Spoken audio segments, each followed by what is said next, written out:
बिस्मिल्लाहिर्रहमानिर्रहीम। अस्सलाम वालेकुम डियर व्यूवर एंड सब्सक्राइबर, क्या हाल चाल है आपके। मुझे पूरी उम्मीद है कि आप अल्लाह ताला के फजल करम से खैरियत से होंगे। दोस्तों, आज के इस लेक्चर में मैं आपके साथ शेयर करने जा रहा हूँ कि पीपीएससी की तरफ से जो तहसीलदार और नायब तहसीलदार की जो पोस्ट आई हैं उनके मतलब कुछ डिटेल आपसे शेयर करने जा रहा हूँ। दोस्तों, इस लेक्चर में मैं आपके साथ जो इसकी डिटेल है उसके मतलब कोई बात नहीं करने जा रहा, बल्कि मैं डायरेक्टली आपके साथ ये बात करूँगा कि आपने जो तहसीलदार और नायब तहसीलदार का जो पेपर है उसमें क्या है और आपने उसे किस तरह अटेम्प्ट करना है। तो सबसे पहले बात कर लेते हैं तहसीलदार और नायब तहसीलदार के पेपर में फ़र्क क्या होगा। जी दोस्तों, जैसा कि आपको पता है इनके बेसिक पे स्केल में भी फ़र्क है। नायब तहसीलदार का जो स्केल है वो 14वां है, जबकि तहसीलदार का जो स्केल है वो पीपीएससी की तरफ से 16 वाला रखा गया। तो इसके पेपर में थोड़ा बहुत जो लेवल का फ़र्क हो सकता है, जिसमें थोड़ा सा लिटिल बिट जो टफ़ वो हो सकता है। इसके अलावा और इसमें कोई मेजर फ़र्क दोस्तों नहीं होने वाला। अब बात कर लेते हैं इंग्लिश में क्या होगा। जी, इंग्लिश में प्रेसी है, कॉम्पोजिशन है, एंटोनिम्स हैं, सिनोनिम्स हैं, preposition, direct, indirect, active voice, passive voice और लास्टली ईडियम। जी दोस्तों, ये था तहसीलदार और नायब तहसीलदार के जो पेपर है उसका सिलेबस का थोड़ा सा रिव्यू। अब दोस्तों बात कर लेते हैं कि इसको आपने तैयार किस तरह करना है। तो दोस्तों, जब भी आप कोई पेपर तैयार करने जा रहे हैं तो कोशिश कीजिएगा कि एक बुक एक सोर्स से कभी भी दोस्तों तैयारी मत कीजिएगा, क्योंकि ये कंपटीशन का एग्ज़ाम होता है।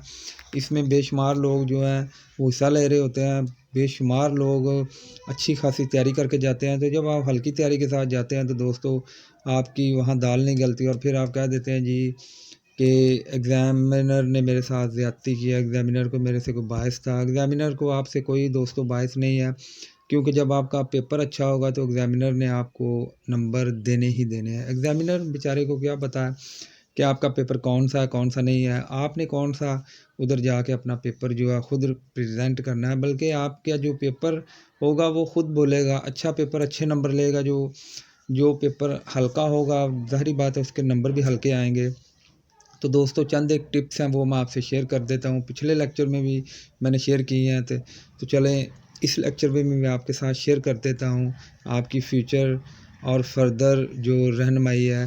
तो दोस्तों, आपने कोशिश ये करनी है कि कम से कम जो 10 साल के पास पेपर हैं पीपीएससी के, उनको लेके आपने कम से कम दोस्तों 20 जो पैराग्राफ है इंग्लिश की उसकी प्रेसी और कॉम्प्रीहेंशन दोस्तों उसकी रिहर्सल करनी है, प्रैक्टिस करनी है, क्योंकि practice practice practice makes man perfect.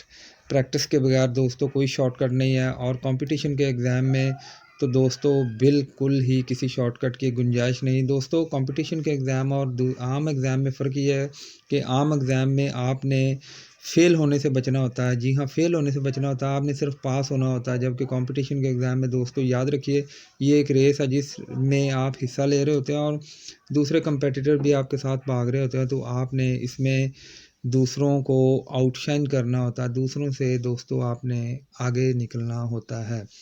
फिर दोस्तों आ जाते हैं ईडियम, इसके साथ ही है direct, indirect, active voice, passive voice, antonym, synonym. तो दोस्तों ये भी प्रैक्टिस से ही आपको आएंगे। आपने कोशिश ये करनी है कि आपने रोज़ाना का टारगेट सेट कर लेना है कि मैंने आज के दिन में लेट्स सपोज 20 एंटोनिम सिनोनिम, 10 जो pair of word, 10 direct indirect और 10 एक्टिव वॉइस और पैसिव वॉइस और 2 जो प्रेसी और कॉम्प्रीहेंशन के पैरे करने हैं। तो आपने दोस्तों प्रैक्टिस करनी है। जो आपको एंटोनिम सिनोनिम डायरेक्ट इनडायरेक्ट मुश्किल लगे उसे आपने अंडरलाइन कर लेना है, ताकि जब आप उसी किताब को रिवाइज़ कर रहे हो तो सिर्फ आपकी नज़र से दोस्तों वही चीज़ें गुजरें जिनको आपने अंडरलाइन किया होता है, ना कि आप कम से कम वक्त में दोबारा फिर नए सिरे से उसी बुक को रिवाइज़ करने बैठ जाएं। तो ये एडवाइजेबल नहीं है। आपने सिर्फ टिक मार कर लेना है। जो चीज़ें आपको दोस्तों इरिटेट करती हैं, मुश्किल लगती हैं, सिर्फ आपने उन्हीं को ही तैयार करना, उन्हीं को ही दोस्तों आपने रिवाइज़ करना है। आखिर में दोस्तों जो सबसे बड़ी टिप ये है कि वो आपने ईमानदारी से, कंसिस्टेंसी से अपने पेपर को तैयार करना है, क्योंकि जब आप ईमानदारी से कंसिस्टेंसी से किसी भी काम में लगे रहते हैं तो ना सिर्फ अल्लाह ताला बल्कि इस कायनात की हर चीज़ जो है वो आपकी मदद में लग जाती है, क्योंकि कहते हैं heaven helps those who help themselves. तो दोस्तों इसी के साथ ही आज के लेक्चर को एंड करता हूँ। अगर इस लेक्चर में दोस्तों आपको कोई चीज़ पसंद आई हो तो कमेंट बॉक्स में ज़रूर बताइएगा, इससे मेरी हौसला अफजाई होती है। मेरे चैनल को दोस्तों आप सब्सक्राइब कर दें जो लोग इसमें नए हैं, और अपने डियर वन से इसे शेयर ज़रूर कीजिएगा। अल्लाह ताला आप सबका हामी और नासिर रहे। पाकिस्तान जिंदाबाद। जी दोस्तों, अब बात कर लेते हैं तहसीलदार और नायब तहसीलदार का पीपीएससी की तरफ से जो दोस्तों पेपर पैटर्न है, या दूसरे अल्फाज में आप ये कह सकते हैं कि उसका सिलेबस क्या होगा। तो ये दोस्तों एमसीक्यू का पेपर होगा। पहला पेपर जो है इंग्लिश एमसीक्यू है, इसमें 100 मार्क्स का है दोस्तों, एमसीक्यू का टोटल है। दूसरा जो आपका पेपर है जीके का है, जनरल नॉलेज, इसमें भी 100 मार्क्स हैं दोस्तों आपके। इसकी उन्होंने फर्दर बाइफरकेशन कर दी है, इसमें 30% दोस्तों आपका कंप्यूटर रिलेटेड होगा और 70% जनरल नॉलेज। अब जनरल नॉलेज में दोस्तों आपसे एफपीएससी वाले क्या पूछ सकते हैं, उसमें इस्लामिक स्टडीज़ है, पाकिस्तान स्टडीज़ है, एवरीडे साइंस है, उर्दू है और करंट अफेयर्स है।